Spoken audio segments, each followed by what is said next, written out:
Rogers praising the mercurial Tua Tagovailoa. I'm going to go back to the well on that adjective because I like it.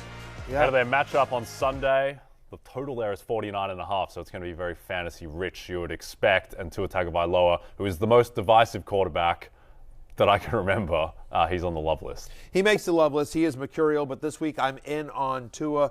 Part of the reason is because of this matchup. Green Bay allows the second highest completion rate on deep passes. That is an area that you can attack the Packers, and well, guess who has the second most completions on deep passes this year? Yeah, helps having Tirico Hill. It helps having Tirico Hill and Jalen Waddle, and since Week 10, Packers also allow touchdown passes at the fifth highest rate. This is a game that so much is talked about how the Packers need to win out, and this is a must-win game for the Packers. This is a must-win game for the Dolphins, 100%. too. This is a big game for the Dolphins. They need this. Game's in Miami.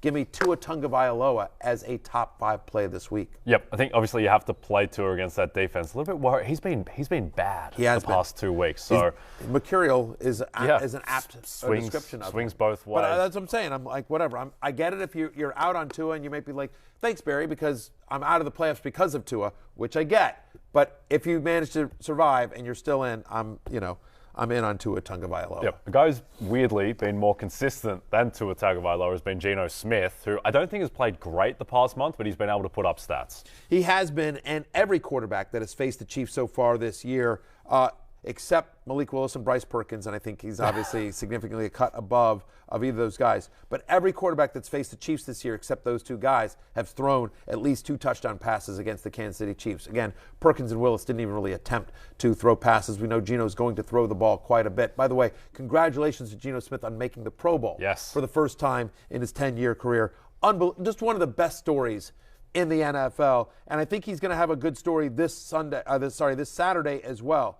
No team in the NFL has given up more touchdown passes than the Kansas City Chiefs. They've actually given up 5 more than any other team. And again, this is not a surprise, but teams that face the Chiefs average 36 pass attempts per game. That's 4th most in the NFL, even without Tyler Lockett here.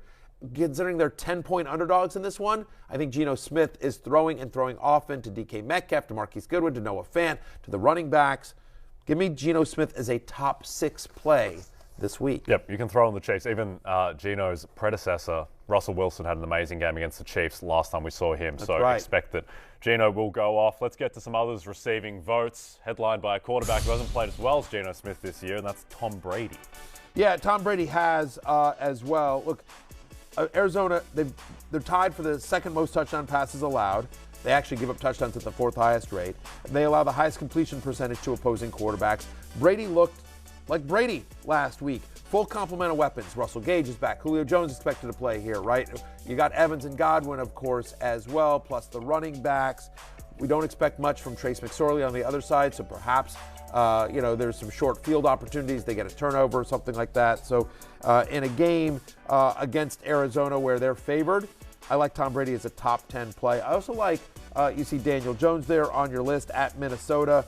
Since Week 10, Vikings allow 308 passing yards per game. That is most in the NFL. Daniel Jones has at least 30 pass attempts and 10 or more rushes in 2 of the past 3. I think he's a viable streamer this week. And we talked about Gardner Minshew at the top of the show with Jalen Hurts out. Multiple touchdown passes in both of the starts with the Eagles last year. This is a better Eagles team than it was last season. More weapons as well. Obviously, the addition of A.J. Brown. Over the last 4 weeks, I think people would be surprised to learn this stat. Cowboys are allowing touchdown passes at the 6th highest rate. I also want to give out a shout out quickly to Kirk Cousins. Speaking about Mercurial, I do think Kirk Cousins has a viable game against the Giants as well. Do you know he scored at least 18 fantasy points in 6 out of 8 home games this year? I did not Game know that. is at home. I don't expect him to be down by 33 points and having to throw a ton in the second half like he did last week, but sneakily, the over-under in this game is 48.5. Yeah, Giants pass defense, just nothing there. Over the last 4 weeks, they allow the 8th most yards per pass attempt, to your point. So I think Kirk Cousins is a viable love this week as well. Top 10 play for me. Yeah, good luck defending Justin Jefferson, New York Giants. Let's get to the hate list where you've turned on your man Trevor Lawrence, though it's not so much a reflection on him as the defense of my New York Jets and this man, Sauce Gardner, and then also the rain. Yeah, I mean, listen, I love my Swaguars, but tough matchup, short week, bad weather. We expect really bad weather tonight in New York. And, oh, by the way, the Jets are pretty good on defense. Since week 4, no team in the NFL allows passing touchdowns at a lower rate than your New York Jets. They've had 11 straight games now where they've given up 1 touchdown pass or fewer. Since week 4, the only quarterback to score even 15 fantasy points against the Jets is Josh Allen. It's the 4th best pass defense on the year. Trevor Lawrence outside my top 12 today. For this week, I should say, and obviously tonight. Yeah, and then he'll be back in. He'll be back in. Texans next week. He'll bounce back for that. And then Titans week 18. So big finish coming up for Trevor Lawrence, probably not tonight. Deshaun Watson has looked more competent, progressing each week, but still hasn't looked great. Hasn't looked like Deshaun Watson from his Houston time. And now he gets a better and improving Saints defense and also 30-mile-per-hour winds. Yeah, exactly. And freezing cold weather. And, he's averaging 11.4.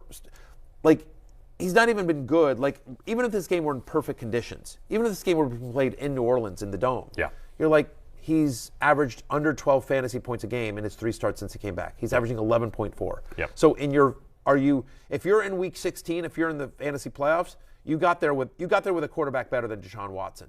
And so there are other viable streamers out there that I prefer to Watson. And then you think about, it's freezing cold weather. It's also going to be super, super windy. Passing's going to be really tough. I am a QB 21, and I might not be low enough on him. Yep, I'm with you there. All right, let's go to break. When we come back, Thursday Night Football preview. My New York Jets. Sauce Gardner going head-to-head against Matthew Swagger. Yeah, buddy.